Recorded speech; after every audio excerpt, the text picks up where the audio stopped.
I'm Lion Jane Wall, and I am very happy to be the moderator for this session, because you will find that Miss Wendy is quite talented in what she's going to share with you, but also in her technology knowledge and skills. So she's pretty awesome.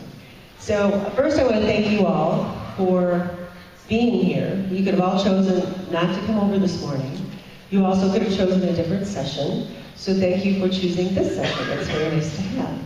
I do have a few paper evaluations that I will pass out at the end, but I would encourage you to go green and do the electronic evaluation that you can do by going on the Alliance Form website, go to this session, and then the evaluation will be there. So please do that, because I know that the Seminars Committee does look at your comments, your ideas, and your thoughts. And so it's very important for you to give us a little bit of feedback.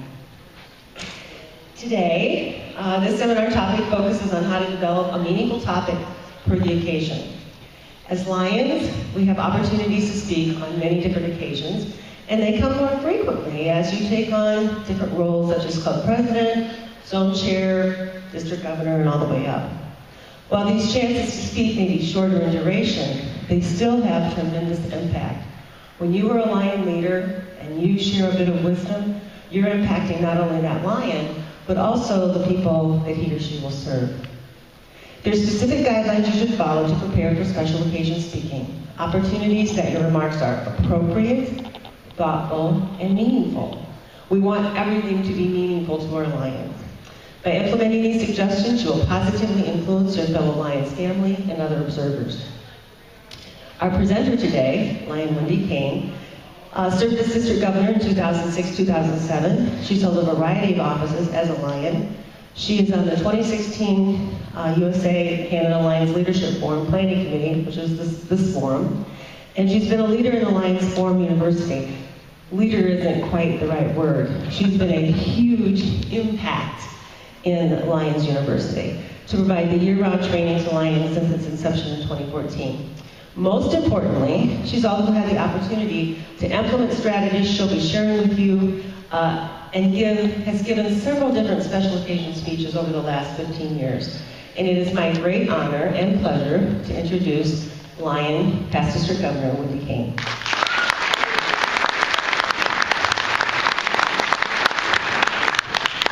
Thank you, Lion Jana. It's my pleasure to be here with you and to talk about something that I am passionate about, and that is having meaningful presentations and opportunities to speak, particularly with other Lions when we're at different events. So that's what we're going to talk about today. Now, how many of you were in here for the overview of Lions University? Just a few. Great. Okay. How many of you have already graduated or will be graduating from the bachelor's or master's program? Good. So you're getting a jump start on our doctorate program to help us become better speakers and trainers in our Lions activities, but also other activities opportunities that we have to speak. So some of you that were in the last session, you might already know that for the doctorate program, there is one required course, and it's just the orientation on the doctorate project. And then we have quite a few electives for you to choose from. We'll be asking you to take 9. So you'll be able to get credit for this one as one of those 9. There's also a component of attending the Faculty Development Institute and another USA Canada Lions Leadership Forum in order to graduate, but we certainly hope that you'll avail yourselves of all of the content and information that is available for those courses. If you haven't already signed up to be a part of Lions University, you can go to lionsuniversity.org and create a profile and account there. So what we're going to talk about today are 8 general guidelines that apply to almost all of the special occasion speaking opportunities that we would have as Lions. And then I've got some specific guidelines, outlines, and tips for some things that we run across more frequently. Introducing someone like Lion Jama just did, or you might do as a club president or a program chair for your club. Presenting an award. We have exciting opportunities to honor and recognize our fellow Lions or perhaps members of our community, and to be able to do that in a meaningful way. One that we don't think of too often, but sometimes when you are presented an award, you have an opportunity to say a few words of acceptance. So that's kind of like a little bonus one that wasn't advertised in the program, but I wanted to offer some tips there because you all are outstanding Lions leaders and you're going to be recognized. You have been in the past, many of you, and so those tips might come in handy. Inducting new members, installing club officers, and then a few remarks that you might share as you are elected into an office such as a club president, or when you begin a term as district governor, or perhaps moving into from the vice district governor election and then up to district governor. So those are the things that we're going to talk about specifically, and then we've also got some opportunities to share ideas. I'm going to share some of the guidelines and perspectives that I've gathered over the years, but as we talk about each of those specific events, I'd also like your input on things that you've seen in the past that have particularly worked well or not well. For example, when you've seen a new member being inducted. So I'd like to hear your experiences. You can be thinking about some of those with respect to these 5 categories of areas that we're going to talk about. And then we'll also talk about just briefly some other speaking opportunities that you may have and perhaps some suggestions for things that we can add to this topic or this content when we conduct the webinar for Lions University. So a few general guidelines for developing a meaningful talk specific to the occasion is to understand the expectations of that occasion. When someone invites you to speak or you're taking on a special occasion, there are some things that are kind of standard. If you're going to induct a new member, there's things that people expect, that our fellow Lions expect when you induct a new member or when you're installing officers.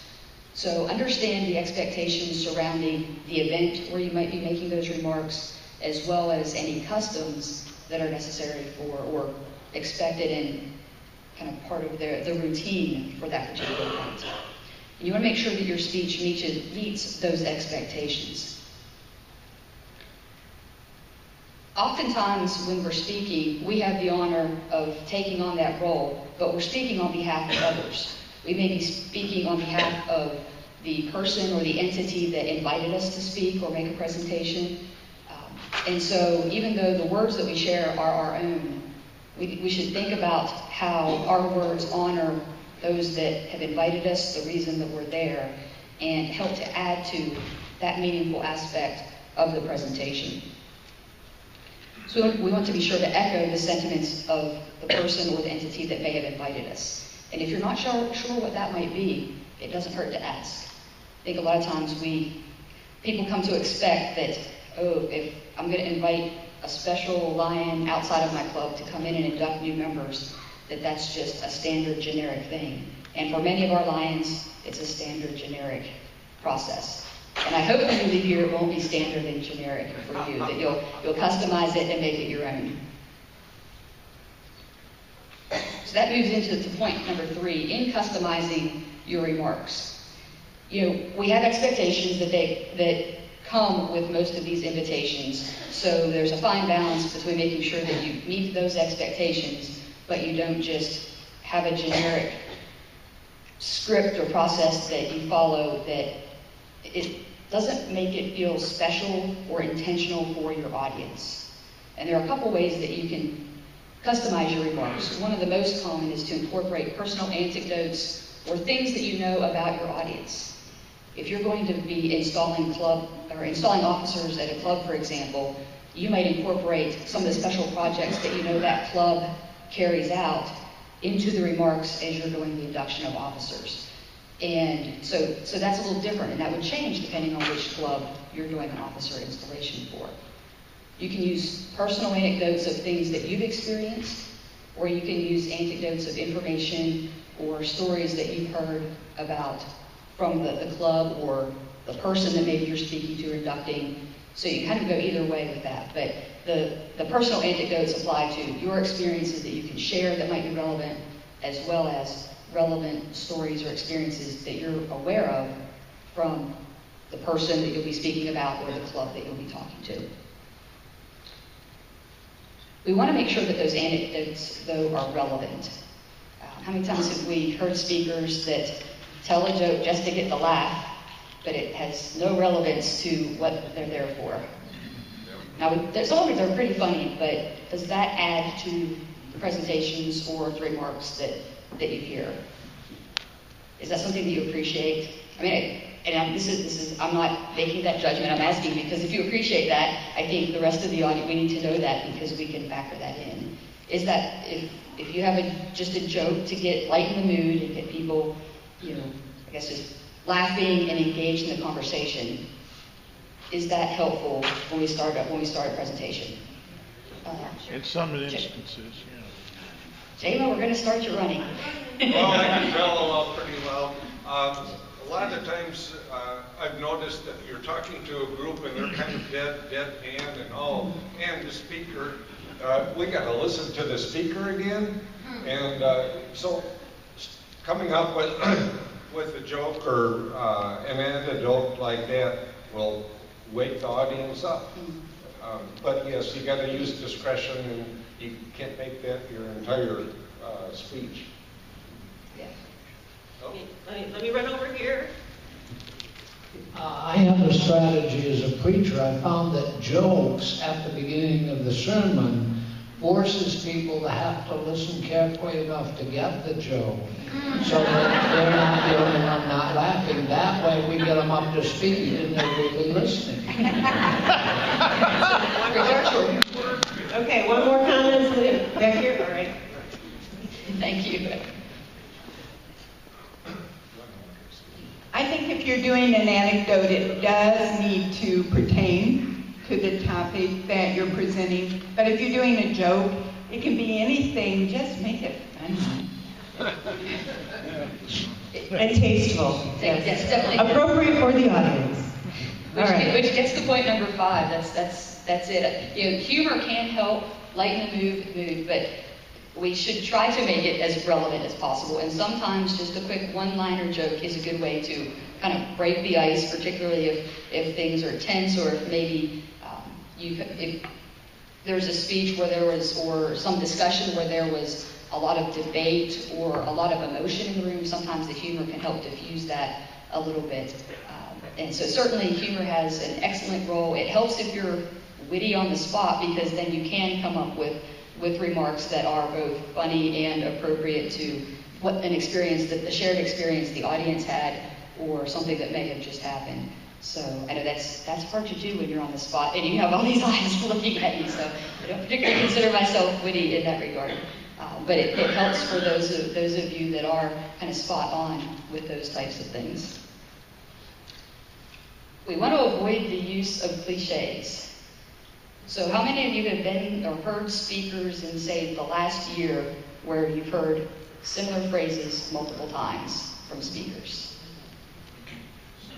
So not many, but quite a few. And so that's just something that I would caution you that it's easy to do. I will probably do it here without knowing it or unintentionally. So to the extent that you can think through that or notice and observe in your speaking patterns when you're not on front of the stage or speaking, then that might come in handy. I had an experience at work just a couple of months ago.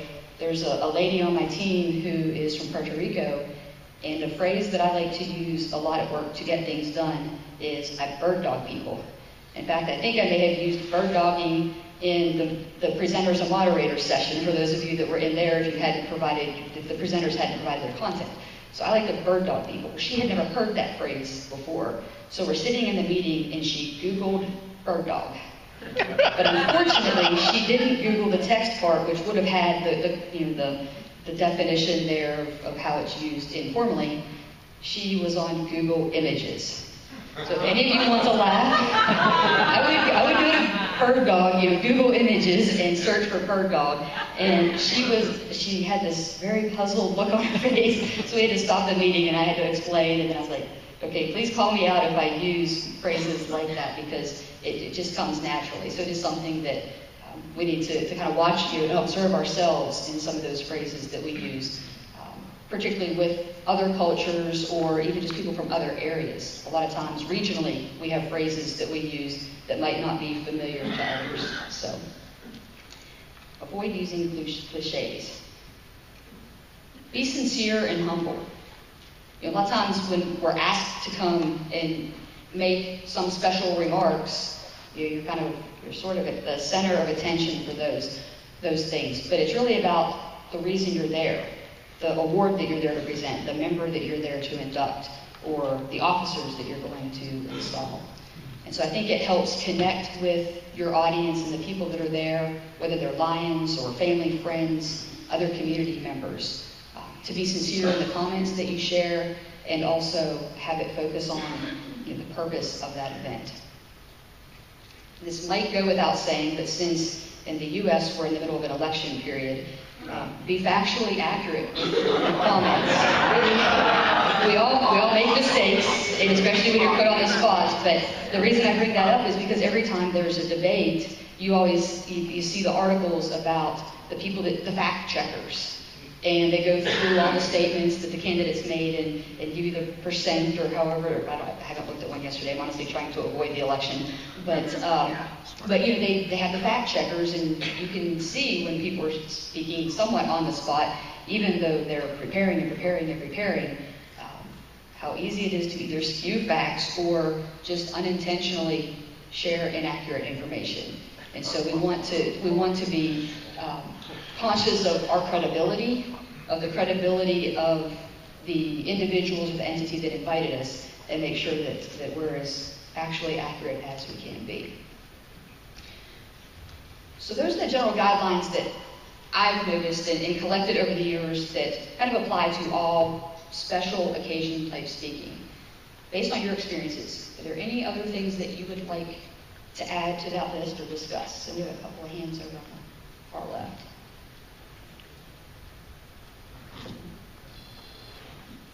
I think one of the biggest mistakes I see people generally make when they first start to do public speaking is apologize for their lack of skills in public speaking. I think what you've told your audience when you do that is, if you need to go to the bathroom, now might be a good time, because I'm really very good. I think that relates. I think we hear a lot that if you're going to use humor, self-deprecating humor is a safe way to go. And I agree. I think sometimes that lessens your impact if you're not respecting the reason you were asked or invited to be there. Or even you say, I hate it when I have to follow so-and-so because he's really good and I'm not. Yeah, that's not the stage we want to set. Good point. Thank you. I totally agree with them. That part of the reason about my comment is that most of us are not professional speakers, and so my rule and that advice I give is to always write it down on some kind of note card or something and practice it a little bit so that you are familiar with it, that you don't give inaccurate information. And so I think practice and just writing it down. You don't have to take it with you as a written speech, maybe note cards, but it's important because most of us aren't professional speakers, and it's easy to overlook or forget things that you wanted to cover. We'll take one more, and that was right up here. Hi, I'm Anne from Toronto, and one of the things that I learned a long time ago when I used to join, or when I belonged to Toastmasters, is when you're doing public speaking, if you're thinking and trying to remember what it is you're going to say, the ums and the ahs, if you've listened to our current Prime Minister talking, it's really annoying. And so what you do is, rather than going, because that brings attention to the fact, just pause, silence, and look around the room like you're looking for somebody to say something. And that way it does come across a lot more clear. We're not perfect, but we can try. Go ahead. Okay. Yeah, I wanted to comment on both of those. Thank you for sharing both comments. And I think we are afraid that when we stand up, we have to be perfect. Well, let's just get this out of the way. 15 minutes into the seminar, this is not going to be perfect. I'm not going to be perfect. Other people who speak, we're all human, right? And our international president is human. Our elected officials are human. We all make mistakes. Things don't always come out the way we intend them to or what we hope. But I think if we focus on preparation, then the mistakes make us human. There's more. We can relate better when we make mistakes, because then I'm just like everyone else here. If our speaker stood up here and never made a mistake, then you all will be thinking, I could never do that. And everyone in this room can do this. So I'd rather make a few mistakes and despite how Jana introduced me, let everybody know that I am human, and most of you already know that, I'm sure. But, see there? But the preparation is what will help. And perfection, don't stress about perfection, because that's nearly impossible. Okay, let's move on to our first special topic, and that is introducing someone. So our purpose for an introduction, obviously, is to give some information about the person who will be addressing the audience in whatever that occasion is. If you have the role, and I will say I see a couple people snapping pictures. This is not on the Poken app or site yet, but because I was loading everybody else's content, but it will be up there this afternoon. So all of the slides will be available. You don't need to scurry to take down notes unless you hear brilliant comments from the crowd that you want to remember. But all of the material from the slides will be available on the website. So when you're introducing someone, you're setting kind of the stage and really the tone for that speech. You're the first person that the audience is going to hear with that introduction. And I really appreciate the enthusiasm that Lion Jama brought to greeting you all coming in and getting started, because that sets the tone for our seminar here. We want to be brief with those introductions, but also personal. And it was nice that Jama added a personal touch for things. We've known each other for several years, and she added some personal information in there, despite the fact that, and I gave her a script because I would have used the script, and we're going to talk about that with the outline that I would suggest you use when introducing people. But she made it her own and incorporated personal references, which was nice. The brief part is really important.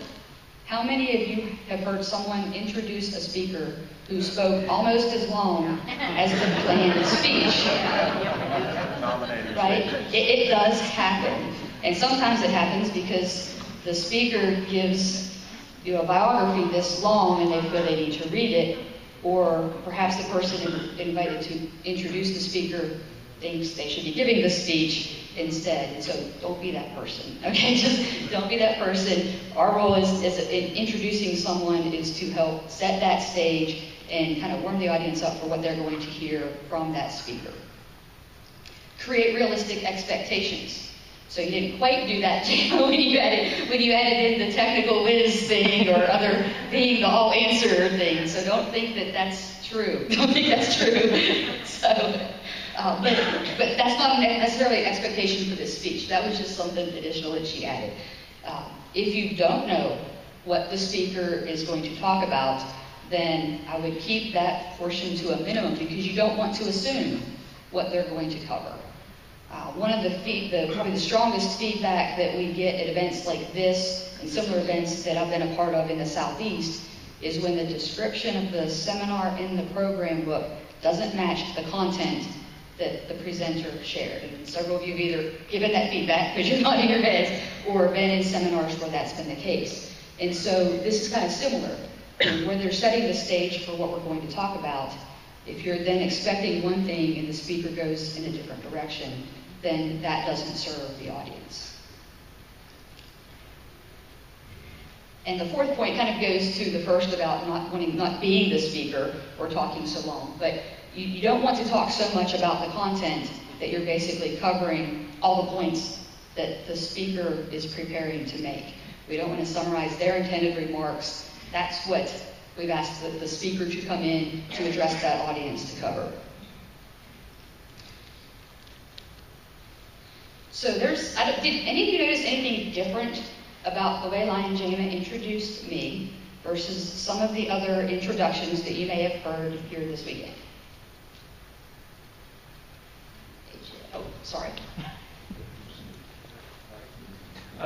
Lion Jama was a lot more relaxed. Some of the other moderators have been a little tense, depending on who they're introducing. So some of the directors are introducing past presidents, and you can tell that they're really tense about it, where you and Lion Jama have known each other for a while, and she was much more comfortable. Thank you. Lion Jama also knew that she had to swallow the microphone because a lot of people have been introduced with this type of an introduction. And it's very difficult to get in tune with who the speaker is going to be when the introduction is very meek. Yeah, that's a great point, whether you're introducing the speaker or you are the speaker, is becoming familiar with how close you need to be to the microphone to be heard. And a lot of people struggle with that. All right, we'll take one more and then go back to you. Okay. Lion Jama's introduction wasn't just a recitation of job titles, and I was going to ask if you had a guideline for that also, of how many. You don't want to minimize anyone's accomplishments, and yet, when somebody starts listing off every position someone has held. That is an excellent segue. Oh, you want to? I was just going to comment that if someone's bio is printed in a program book, to me, everyone is capable of reading that bio. So if you're introducing that person, pick some highlights or ask the speaker, I want to say 4 things. Which of these 4 do you really want me to stress? Good. Well, both of those comments actually get to what I would like to share. And I will put kind of the text of what I shared with Jama on the website, as well as these notes for the topic. But she actually did things a little bit differently, because she first started out, and which is not unusual, with reminding you that what the topic was that you were here for, with developing a meaningful talk for the occasion. But then it took her a while to even get to my name, didn't it? Do any of you remember that? So that was not the first thing that she talked about. The first thing that she shared is why developing a meaningful talk for the occasion is going to be relevant to you. The purpose of speaking is for the benefit of the audience, not for the benefit of the speaker. So how is this topic going to be relevant to you? And this third point was, what will you gain out of that? The specific guidelines that you can use, I don't have the words in front of me, the specific guidelines that you can use to be more influential when you're speaking on special occasions. Something like that. I'm sure it was worded a little better than that. Let me see. It should have been like the third paragraph. You just wanted to make sure she got her steps in. You turned it off. It actually said, opportunities that your remarks are appropriate, thoughtful, and meaningful. Is that what you were looking for? Yeah, I think so. Thank you. And then just enough about the speaker so that you have some confidence that I am credible to be speaking on this topic. There were a lot of things that I could have had in the bio or the resume, but do you care?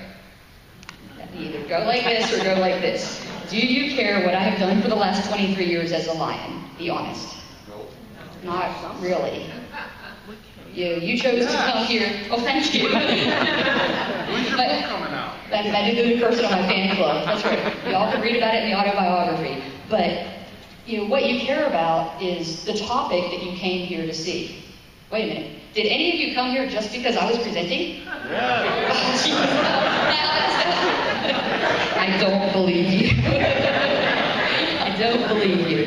You came here for the topic. You came here because you had to graduate from the Lions University in a doctorate program. So I just happen to be the one standing here. Now sometimes we do go to hear a specific person, don't we? We'll go out of our way if we know there's someone that's going to be speaking at another club on a topic we're interested in, or if it's a dignitary that comes from out of the area. But you came here for the topic that we're going to discuss. So all you really need to know about me, I hope, is just enough to know why it's okay that I'm up here talking about this topic. So that's my formula for introducing someone. Any thoughts or feedback or other things that you would add to this? Is there something else from my introduction, if you were listening, that you would have liked to know about me before we began, or other speakers that maybe have followed a similar format? I'll preface by saying Wendy and I served as governors together with Jimmy Ross. So we were in the same graduating year in Boston. One of the safe things that I advise my vice governors to do, because we're using a team approach in MDC, vice governors are also doing speeches to clubs, meeting with clubs and things like that, If you want the introduction correct from the zone chairman, if the zone chairman shows up for the meeting, write it yourself. So if you give them the content, then they can read it. So they're not going to go off on a big tangent and go anywhere else. You've given them the speech, they're going to be able to read it and nail it. If possible, email it to them in advance. Always carry a spare, because the zone chairman may be doing the third introduction and he may have forgotten his copy of the speech, so you can just hand him another one out. And that's the safe way of dealing with it, as opposed to allowing someone to run amok with your bio. Yeah, good. As a speaker, do the person who's introducing you a favor and write how you want to be introduced and follow that format. I will share, there's a hand over here, so while you're walking across the room, I will share, and this may be a little too anal, but I have given my mom a script to read like that when she introduced me. Now you might think that's crazy, but who else would probably go overboard on the criteria, on the qualifications, right? I'm like, Mom, they don't need to know what I did as a 10-year-old in 4-H, right? To be fair, she wouldn't have done that. But parents are proud, and she was really proud to be introducing me. I'm like, follow the script. So don't be offended if I give you a script. And I gave her a little leeway, and Jana had leeway to do things, but the guidelines for the information that we wanted to share. So, yes? Lion GC from Ontario, Canada. Nobody says yeah. One of the things I've noticed over the years lately is that sometimes when you have a speech that's only 5-10 minutes about a very specific topic, some introductions, the person started doing the how it's relevant, and they kind of did 90% of the speech, and the person comes up, well, that wasn't my speech. So you have to be careful not to expand.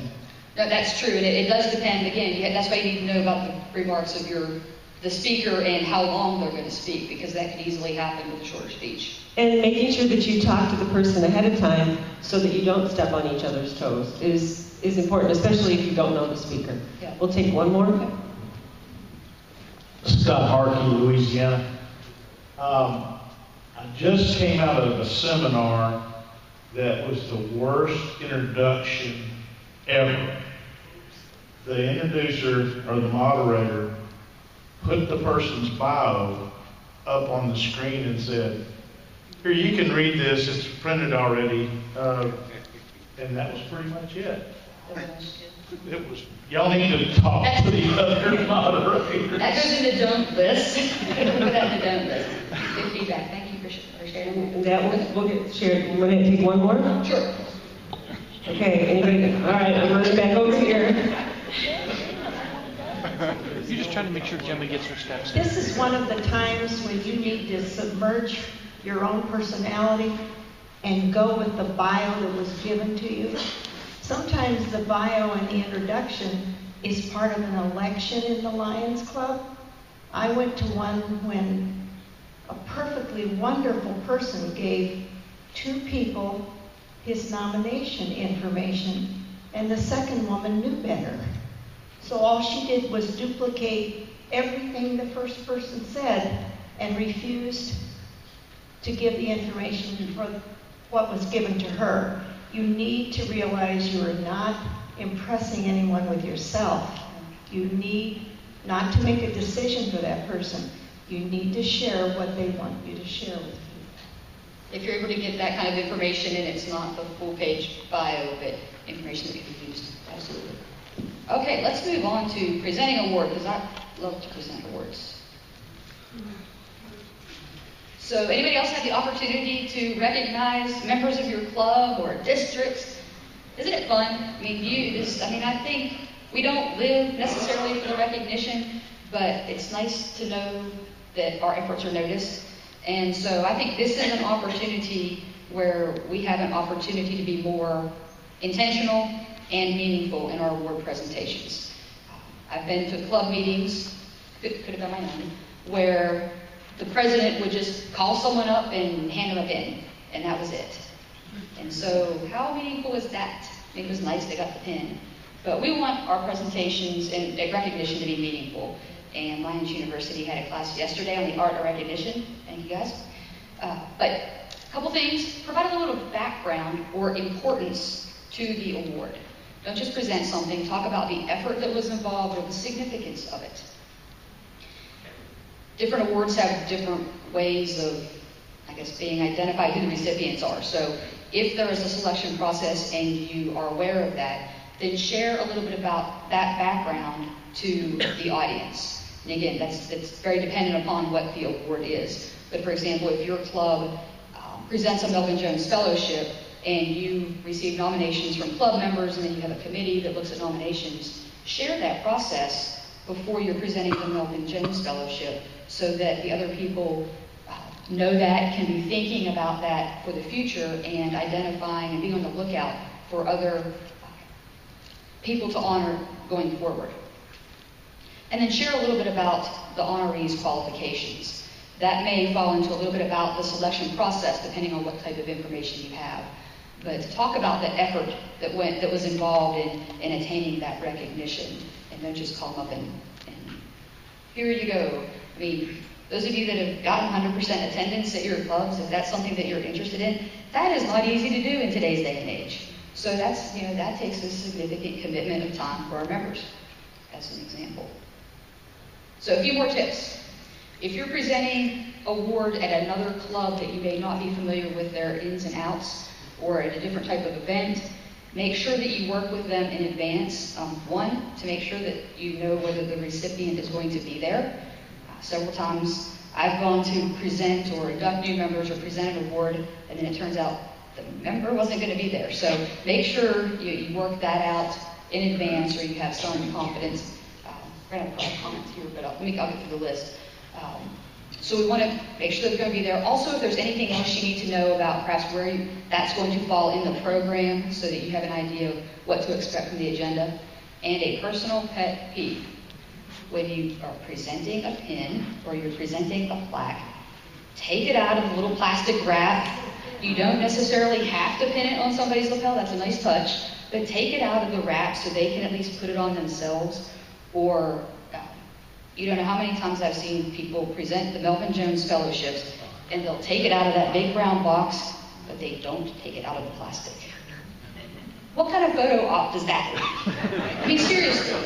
It only takes a minute, but they're rushed. It's not done in advance. So if you have the honor to present a Melvin Jones Fellowship, make sure that it honors the recipient.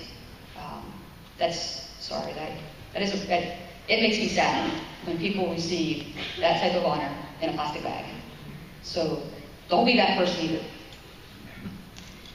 I do have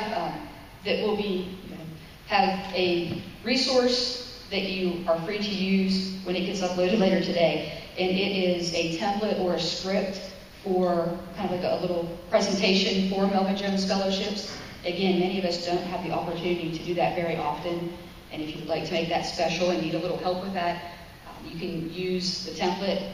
I'll be talking about a few other templates that I will have available that you're welcome to use. My only big warning sign, flag, or whatever, is that going back to the guideline about customizing it, making it personal, read the templates. Read the ones that you can pull from LCI as well.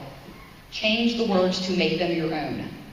A lot of times things sound a lot better in writing than they do when you're trying to say them out loud, or it might just not be natural for you, the phrasing.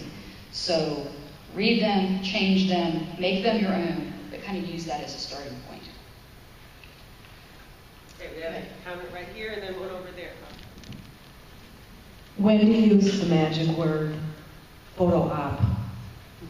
So I just wanted to add to that and say, and this is coming from me as a photographer, when you are presenting an award, I know it's a very exciting thing, but try and think about the photo op and don't position it so that the award winner's back is to the audience or to the photographer.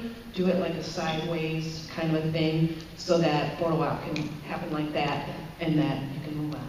Yeah, great. Part of the preparation. Thank you. Any other thoughts on presenting awards? Awards that, things that have worked well for you in the past, or maybe experiences that you haven't had? Believe it or not, I don't have a comment, I have a question. Yes. When you're presenting an award and the honoree isn't there, what do you do? It often depends on what the nature of the award is. Sometimes if they prefer to keep the identity revealed, sometimes particularly with Melvin Jones fellowships, they don't want everybody else to know before the recipient, then you just reschedule and come back. There have been other occasions where you've presented it and given it on behalf, or given it to someone else on their behalf. But I haven't done that for a major award. Kind of sounds like a Christmas story. Major award. All right. Hi, my name is Ruth Molinar from New Jersey. And I have a comment on the recipients. I present a lot of awards for different organizations. And one of the things that saddened me very much is when you give an award to someone and you tell the public or the audience of all the good things they've done. And that recipient tells you, oh, I don't deserve this. Maybe so-and-so should have gotten it. I think that's something that we should take out of our vocabulary and receive the award with dignity and pride. Because as soon as I hear that, I get so sad and I lose the respect on everything they have said that person has done. I'm going to come back to that because I added accepting an award as a specific item, but we'll do a couple more comments and then. Okay, we'll do one here. I'll be real quick. Gary Steele from North Carolina. I would also like to mention that make sure the recipient didn't leave, because I've been in meetings where the meetings went long, and when it came time to present the award and I started to present, they were now gone. That's a great point. I haven't had that happen, but I can see that where it is on the agenda sometimes. So a little preparation ahead of time to help get someone there. When these awards are, especially Melvin Jones Fellows, or like in our state, we give a Lions of Illinois Foundation Fellow. Those are big awards, and if they're going to be presented, the people need to be there. We'll take one more. I'm Lyman Dahlbrecht-Norby from Minnesota. I like to do, when I make a presentation, to do the element of surprise. Let it build a little bit, get the audience curious, and then deliver the recipients so they're all surprised. Yeah. Nice. Thank you. I think your comments were a good segue to the next piece that I just wanted to highlight briefly with accepting an award. Because I think and sometimes we don't have an opportunity to share comments, but then sometimes we are asked to make comments. And what's that? That's what we're talking about. Oh, well, I had an error that came up on the screen at the same time. But anyway, so a mistake. Told you there'd be mistakes, not perfect. I planted that there, so you know I wasn't perfect. Be sincere and grateful for the award. It's hard for many of us to be the center of attention and be the recipient. And I'll be the first to tell you I'd much rather be presenting awards than receiving them. And many Lions, I know the same way, because we're out there, we're serving, and we want to serve. And it takes some kind of mental discipline, I think, sometimes to actually just step back and accept that recognition and not say the comments about not being deserving or that it should have gone to somebody else. You didn't make that decision. Another group made the decision to honor you or recognize you, and accept that. You should appreciate the entity or the person or group that presented the award. If you have a few comments, keep it brief, because how many of you listen to the Academy Awards and all those, where they go on and on, not a time for other agendas or political statements. But if you have a short or relevant anecdote about your experience that led to the award, then share that with the audience. And that brings them into your experience, and you're being honored in that way.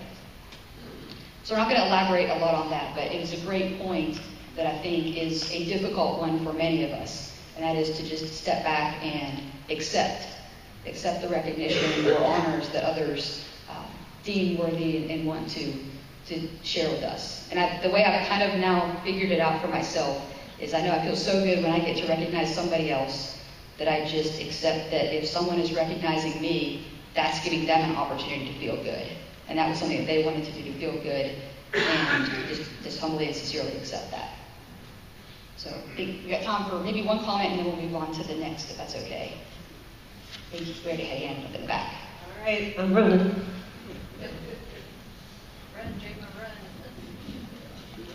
Just on the topic of being sincere and grateful, yeah, unfortunately, there's sometimes that you, in your position, have to give an award to someone you don't really feel deserves the award.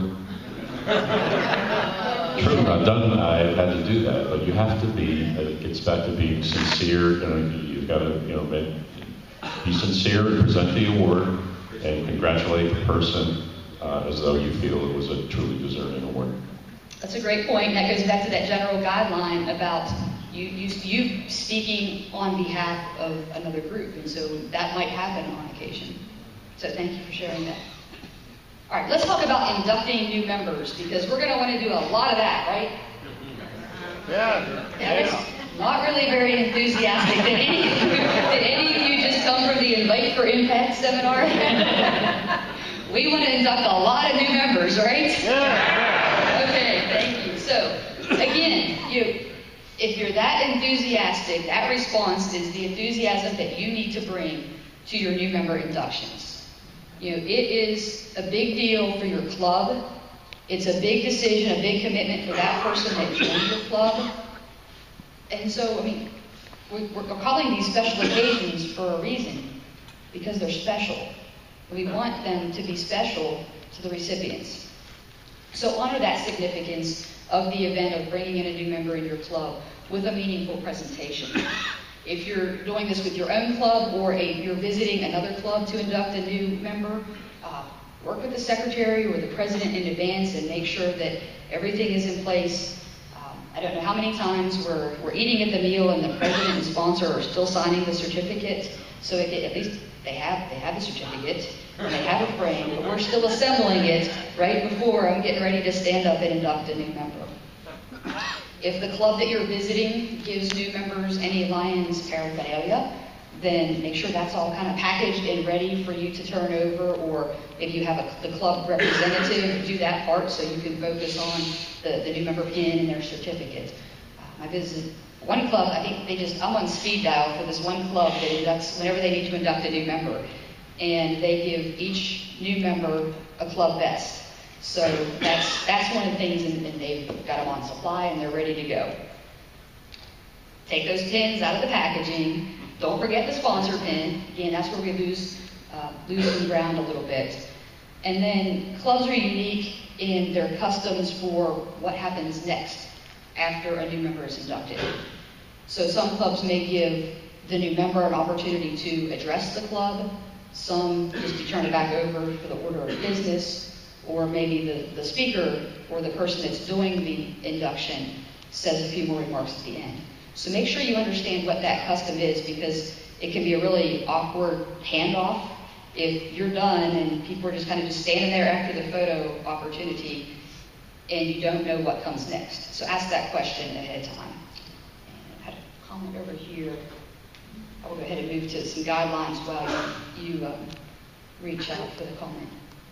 I'm going to add a quick one. If it's a name that is difficult to pronounce or new to you, or just try to make sure that you have it either phonetically spelled out or some of your own shorthand so that you are saying someone's name accurately and appropriately. It was over here. Yeah. Even better, if you can meet the person earlier in the evening before they come up to be inducted, meet them and or their sponsor. I think that adds a little more personal touch, because you're not just meeting them for the first time when they're standing up there for the induction. Again, it helps make it a little bit more personal. Yes, sir.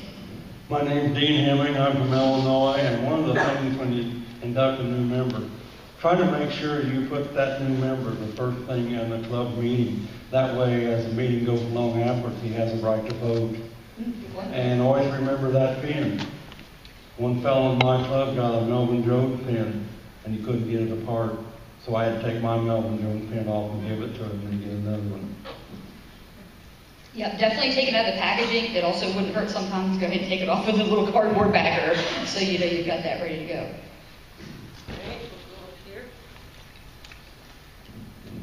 Sue Thompson from Oklahoma, and more than once I have shown up at my club meeting and they said, "Oh, so-and-so's here today, why don't you induct him?" And I have nothing with me to do that.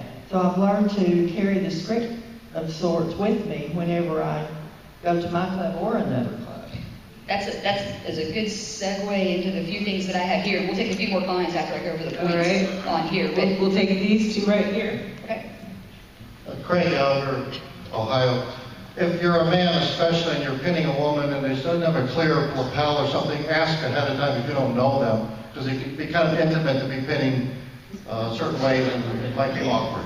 That would be a good thing to scout out when you meet them before the induction ceremony begins. Marsani, Illinois. When you give the oath, you tell the new member his responsibility. I always, after that, tell the sponsor and the club what their responsibilities are to the new member. Yeah, actually, in one of the templates or samples that I'll have available for you, I have a simple, 2 questions for the new member, but then I've got 8 or 10 bullets of responsibilities, and I don't just leave it to the sponsor. I make the whole club responsible for being a part of that, because they're the ones that are going to help that lion be effective and become involved in the club. And I even joke about it. I'm like, well, that was easy for you, but now let's talk to the sponsor, because you got a lot more responsibilities here. So a couple of things that if you are going to induction, it's definitely a great idea to have one in your back pocket. If you are a zone chair, or any position higher on your cabinet, I recommend that you always carry a new member induction, some notes with you on how you would conduct a new member induction, because it is amazing when you're just visiting informally or your own club where people just expect that you can do that on the spot. And if we want to make it meaningful, we want to be prepared to do that. So as a basic, the few things that I recommend you include is a brief history of Lionism and a little bit about where we are today. You don't need to recite everything that's happened since 1917, but a few key basics, and focus forward. Focus on where we are now and where the organization is heading. Again, an expectation for inducting a new member. They need to take some kind of oath, say I do or I will. This is kind of one of those things that's expected when you induct a new member. So you'll want to have a question or two about that. And welcome into our Lions family. I need to make a reference about all of the sponsor commitments and obligations that they have, because I think, again, when we're speaking, we may be inducting a single new member, but you've got the whole audience that is there hearing your remarks. And so you're not just speaking to the one new member, you're speaking to everyone there, and that's probably never more appropriate than inducting a new member. So as I mentioned, I'll have a couple of resources if you don't already have a template that you like or that you use, ones that you are welcome to read over, use, revise to make your own. And any questions before we move on, or comments before we move on to Mike's jumping out of his seat over here. So then we'll move on to the next piece. As district governor last year, my theme was step up to the plate and serve. Sounds an awful lot like baseball, and I actually presented a baseball that was sitting on a home plate as my personal gift to the new member. And on it, I put down, welcome to Lions, the date that they were inducted, and just a personal gift for them. Not everybody has the opportunity to do that, but how appropriate to be able to give them a baseball on their very, very first year, their rookie year. Oh, very fun. Just one or two more. Linda's also almost not quite jumping out of her seat. Where am I going? Back here? Yep. All right.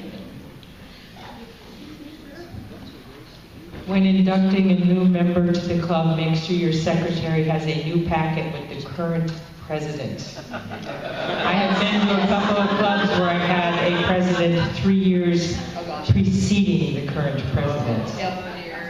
Good point. Good point. We're not going to be able to get to everybody's hands, so Yeah, because we are about 2 minutes from my warning your time. 5-minute time. Yeah. Good. One more. AJ Wilson from District 13OH5. To help with the transition between the induction ceremony and the next thing is I welcome all the members that are present to come up and shake hands with the newest member. Yeah. Nice. Yep. That's a good way to kind of introduce the welcome to the family piece. We had a question about what's the Erase the Beauty induction? So it's one of the samples that I've collected over the years, and it's just one that I've I have it in a Word document that I'll make available for you. So you're imagining that you're blind and that all the things you see go away and then some things come back. So it's just one of the sample inductions that we'll have available for you to look at and see if it's something that you might want to use. All right, inducting club officers. This might not come up quite as frequently. A few things that you want to be sure to cover are the responsibilities of each office, but unless you're a brand spanking new member, you likely already know what the responsibilities of the office are, and hopefully the person taking over knows enough of the basics for what you would cover in an induction. So I like to be a little more creative, kind of getting to Mike's step up to the plate. You'll see a couple of creative options that I have for you. You want to encourage other members to support the club officers in the coming year. You want to ask them to take an oath of sorts. That's one of those expected things. And kind of the legal fine print is you want to say they're duly inducted and on behalf of Lions Clubs International. You can probably get away without that, but I like to throw that in just so they know that it's official. But they're not Kiwanian. What's that? They're not Kiwanian. That's true. That is true. So we'll make sure that they know that. So LCI has a standard officer induction form that you can have. It's been downloaded and will be on the website. I'm a big sports fan, and so not into baseball very much, but I have a football theme and a basketball theme. And what I like to do is when the officers come up, I order like the mini footballs with the signature panel on it for $10. You take a Sharpie, and after they say that they'll carry on with the football-related responsibilities of their job, then I have them sign the football, and the last person that we induct or install is the president, and then we turn over the game ball to the president for their year. So I love doing that one, but I've got a whole folder of different installations I've seen over the years. I didn't put all those up because some of them I don't have in a Word version or something that's easily scanned, but if you have a particular interest or hobby, or if you know that the incoming club president has a particular interest or hobby, again, this is a nice way to customize your presentation and make it unique. So lots of things to choose from. Short. That is not short in stature, that's a shorter officer installation.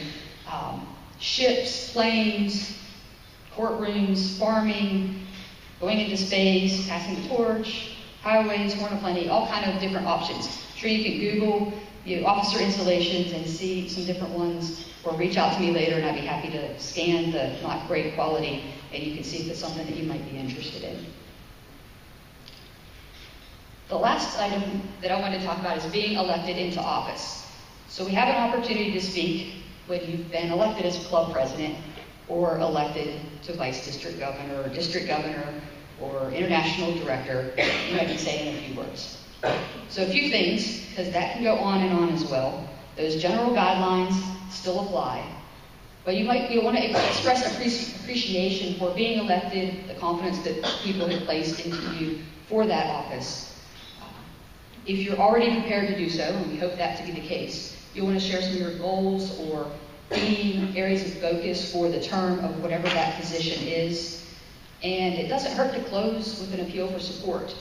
You make sure people know relative to the position that you can't do it alone and that it's going to take the people that you're speaking to help.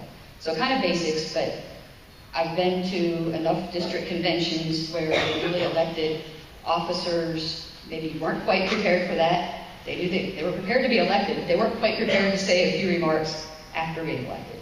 So give that some thought and just a few key guidelines to do that. So as we wrap up, what I'd like, just the last bit of feedback from you, are other special occasions that we might want to consider adding. And I'd also like to point you to another Lions University course. Number 232 is Meaningful Ceremonies. So it's just focused on the ceremony aspects. But in your clubs, if you can help me out here, how many of you have had an opportunity to speak at a club charter or anniversary night? Quite a few, so that would be something that would be worth probably adding to the content. How about a eulogy or doing a necrology service? Quite a few, okay. Toasts, how many of you had to give a toast? Not quite as many, but a few. Okay. Are there other special occasions? I'm just going to some advice. Traveling as a partner in service to a past international director, I was frequently asked to pray. Why, I'm not sure, but you need to sort of know your audience and think about how that is appropriate for the audience. Different cultures do things differently. So just something maybe to add. That's a good one to add. And the other one I made a note of from a comment that I heard earlier made me think of it, nomination speeches. If you have been the person that has gotten to nominate someone for vice district governor or district governor, I'm kind of embarrassed by some of those that I've heard too. So that would be a good thing to add, because I hope you have that opportunity. Yes? What's that? I'm not sure what that is. Oh. The rose ceremony when we're at the Lions Memorial. Okay, so that would be similar to the necrology or... A little different, but... Okay. It's a portion of the ceremony. Gotcha. Good. Any other special occasions that you have either had the opportunity to speak or where you have seen others where you've been in attendance? Okay, we'll incorporate that information. And as we wrap up, I think we covered the things that we intended to cover.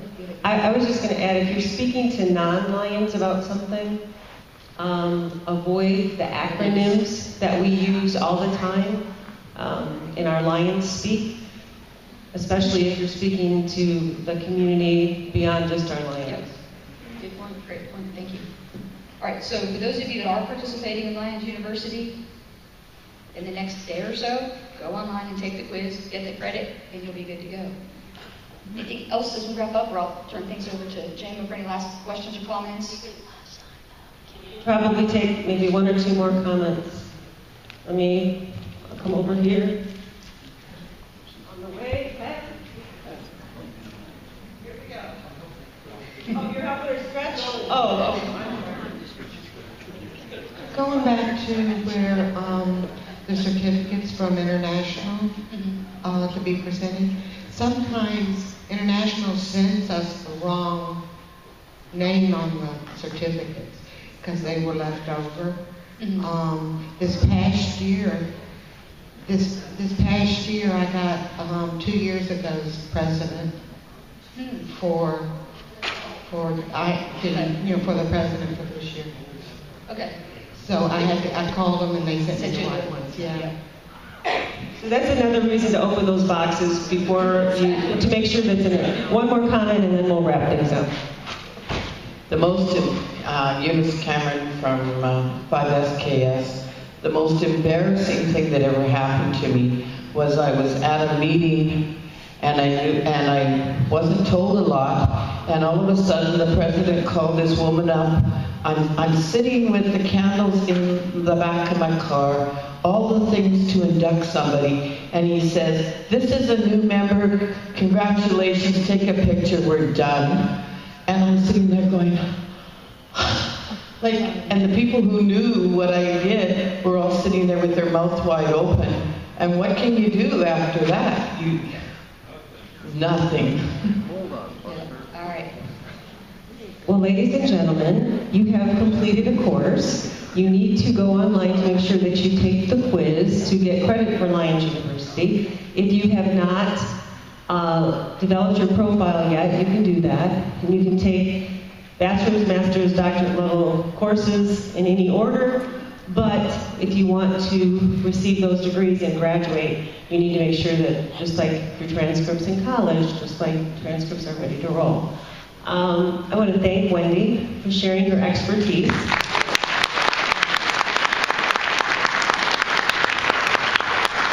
She is a font of information, and she's a great Lion, and she's been answering questions, I think, from the time that she's arrived here today.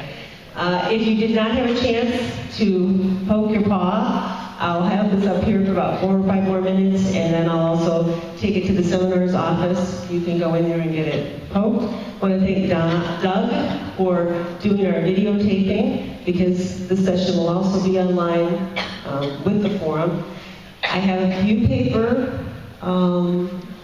evals, but right now I'm supposed to give you a few minutes to get on your electronic devices and fill out your evaluation form. That's why we stopped. So please go ahead and do that now. And if we need, I put it on snooze. If we need help technology-wise, we have Winnie to help us out. And with that, thank you for coming.